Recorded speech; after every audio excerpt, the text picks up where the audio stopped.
My name is James Blessman, and while I want to share with you some thoughts about bad decision making, I want to start with some words that were sent to me from a very close friend. I don't know the author, Leslie Dwight, but I really thank them for their words of wisdom.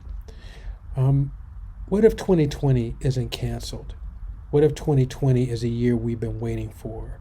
A year so uncomfortable, so painful, so scary, so raw, that it finally forces us to grow. A year that screams so loud, finally awakening us from our ignorant slumber. A year we finally accept the need for change, declare change, work for change, become the change. A year we finally band together instead of pushing each other further apart. What if 2020 isn't canceled, but rather the most important year of them all? I love those words. So how do we get here? Well, to kick things off, it seemed to start in February with COVID. And as that seemed to be resolving, 3 months later in May, we saw the killing of George Floyd. Now, that bloomed into a much bigger discussion, particularly around racism, with ill feelings towards both police officers and whites. I felt very uncomfortable with that dialogue, as I know a lot of really good police officers, some of which are family members.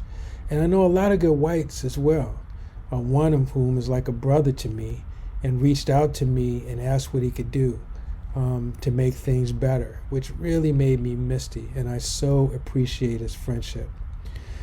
What this made me realize is that it's very important to identify the real enemy if I'm going to do battle effectively. So why do I say that? So let's say there are 10 people that are across from me, 10 whites before me, and only one of them is an enemy and 9 are not. If I direct my energies towards a non-enemy, one of the 9, I not only waste energy, I potentially lose an ally. But more importantly, I realize that the real enemy is a belief or emotion that can reside in people and lead to unhelpful behaviors. That belief usually involves a sense of superiority coupled with some emotions of hate. And with this clarity, COVID started to rear its head again. And this too is believed to be again due to people making unhelpful choices. So this led me to ask myself, why is it that people so often make bad choices and walk in unhelpful ways? This led me to some reflections from readings that I've done in the Bible, particularly in the book of Psalms and Proverbs, where they describe 4 types of people. Now, even if you have another faith, I think you can appreciate these lessons for its universal truth. So the 4 are, they describe the simple, the fool, the wicked, and the righteous. And for this discussion, I really want to focus on the first 3.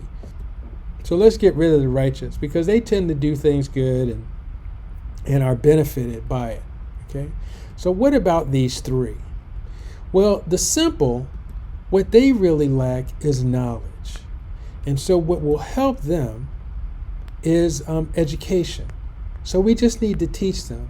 And we've seen some people in this circumstance who said, man, I really didn't realize what was going on. And that helps to change their behavior. So for the simple, teach them. Now, the next is the fool. Now, the fool, their challenge is really the lack of judgment from their brains not working well in the moment, an issue of executive functioning. We can appreciate this when we see people who have not had much rest or a little too much to drink, but there are many environmental experiences that can affect decision making. Some are good, like rest, good nutrition, regular exercise, clarity of purpose, and some are harmful, and some, like biologic hazards like hepatitis or COVID, chemical hazards like cleaners or pesticides, plastics, physical hazards like light, noise, radiation, and social stressors like bullying, terrorism, or just stress. These things interfere with our ability to make good decisions. The goal then for the fool is to help them remove those things that are harmful and to replace them with those things that are helpful building both capacity and resilience for good decision making. Without changing these experiences, people will find it hard to consistently make good decisions. So help them negotiate these environmental influences. They need good information. It just has to be more than just addressing the bad behavior of concern. So for the fool, help them. Now the wicked.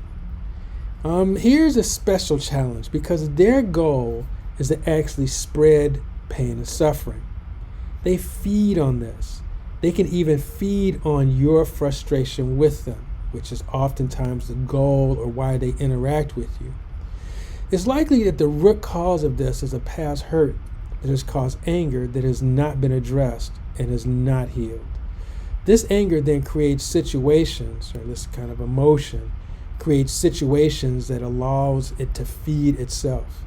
Note the wisdom in Proverbs 4:14, where it says, "Enter not into the path of the wicked, and go not the way of evil men.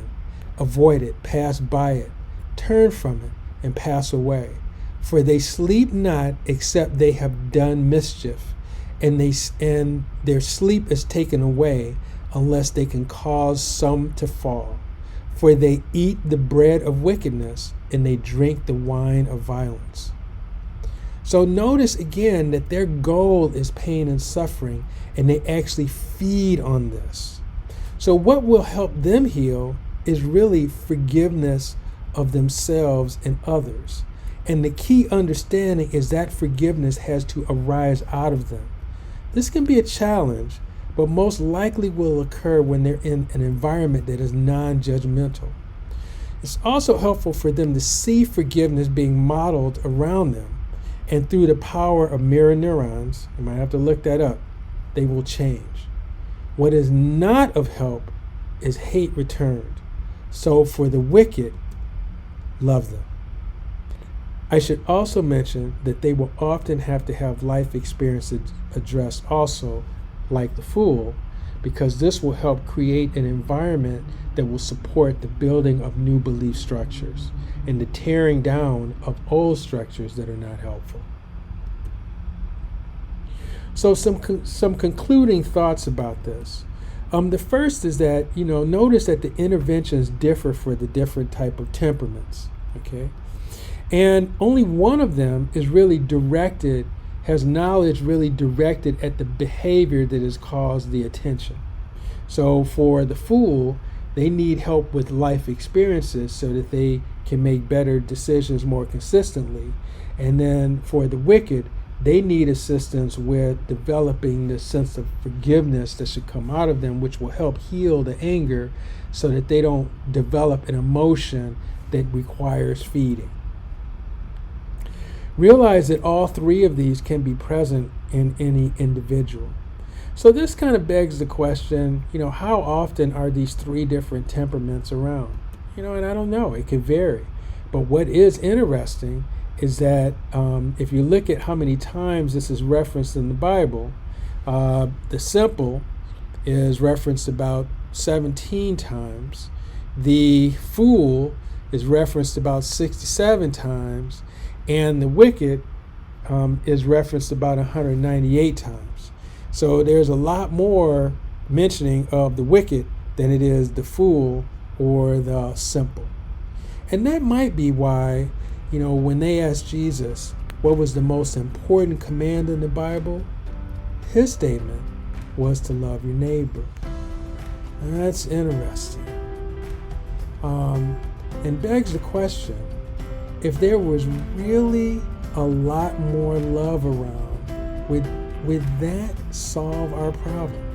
Could it really be that simple? Yeah.